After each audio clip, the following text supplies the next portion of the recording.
फिर जिस विषय को हम सुन रहे हैं उससे संबंध बनाएं कि हाँ हम गोविंद के बारे में सुन रहे हैं तो गोविंद से हमारा प्रेम बढ़े। फिर समर्पण, फिर गोविंद के प्रति समर्पण हो जाना चाहिए। कहने का मतलब कि परमात्मा के प्रति विश्वास हो, परमात्मा से संबंध जोड़े और परमात्मा को ही समर्पण करें। शरीर से, वाणी से, मन से और इंद्रियों से जो कुछ किया जाए वह सब परमात्मा को समर्पित कर दें। भगवान चाहते हैं कि जीव मुझको पुकारे, मुझको समर्पण करे, मुझको याद करे, मैं वहाँ प्रकट हो जाऊँ।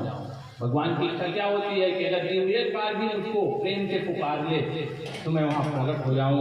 द्रौपदी की चीर हरण हो रही थी, उस समय द्रौपदी मन में विचार करती है, पांडवों को पुकारती है, पितामह को पुकारती है, द्रोणाचार्य को पुकारती है, जब तक मेरे गोविंद को नहीं पुकारती तब तक मेरे गोविंद वहाँ नहीं आते हैं। और जब हार गई, कोई उसका रक्षण नहीं किया, तब श्री कृष्ण द्वारिका वासिन देव देव जगतपते कौरवैः परिभुतां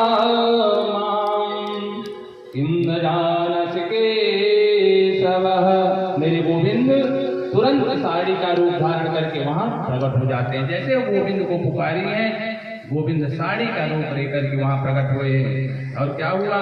सारी बीच नारी है कि नारी बीच सारी है कि सारी ही नारी है कि नारी ही सारी है। पता ही नहीं चल रहा है कि साड़ी के बीच में नारी है कि नारी के बीच में साड़ी है। इतना लंबा साड़ी बन गए मेरे गोविंद।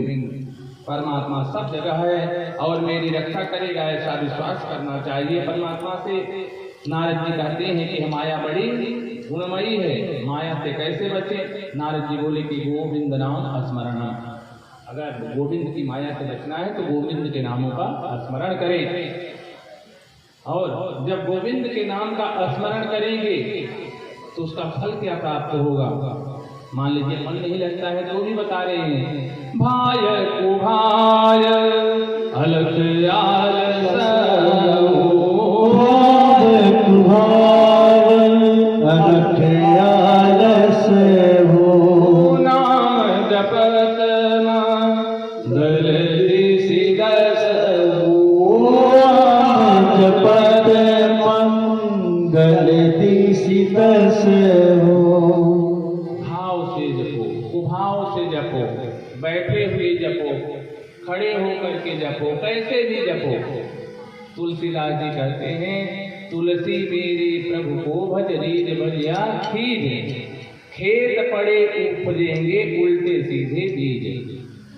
जब खेत में उल्टे सीधे भी बीज पड़े रहते हैं तो उगते जरूर हैं। तो हम भगवान का अगर नाम लेंगे तो उसका फल हमको अवश्य ही प्राप्त होगा। और नाम क्यों लें? इसलिए लें कि जब यह चाहें कि गोविंद की माया हमको न व्याप्त हो, इसलिए गोविंद नाम का स्मरण करते रहिए।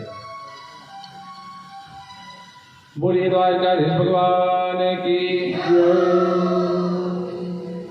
अब मेरे गोविंद मन में विचार करते हैं कि मेरा कुल तो भी प्रसाद युक्त हो गया है, दुर्वासा जी का श्राप लग गया है, वह नष्ट हो जाएगा और मेरे जाने के बाद में सारी द्वारिका 7वें दिन समुद्र में विलुप्त हो जाएगी।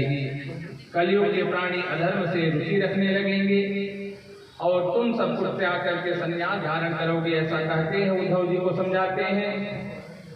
और जब मैं स्वधाम गमन कर लूंगा तब तुम पृथ्वी पर भ्रमण करके मेरी कथा का प्रचार करना, प्रचार करना पृथ्वी पर, ऐसा कह करके समझाते हैं उद्धव जी को मेरे गोविंद।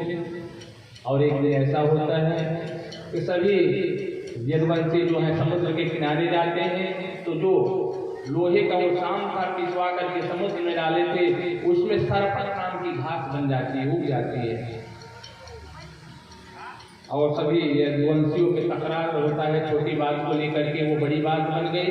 तो सभी यदुवंशी उस घास को उखाड़ करके और जिसको एक घास का ऐसे स्पर्श भी हो जाता था उसको नमो नारायण हो जाते थे। आपस में झगड़ा करके एक दूसरे को मार करके समुद्र के किनारे से भी यदुवंशी जो थे नष्ट हो जाते हैं। मेरे कृष्ण भगवान जो है आराम से एक पैर को ऐसे ऊपर टंगा करके दूसरे पैर पे विश्राम कर रहे थे। एक बहेलिया आता है गोविंद के यहाँ, सुदर्शन चक्र चमक रहा था, वो समझता है कोई हिरण है, उसकी आंख चमक रही है और अपने तीर को शिकार करने के लिए छोड़ देता है।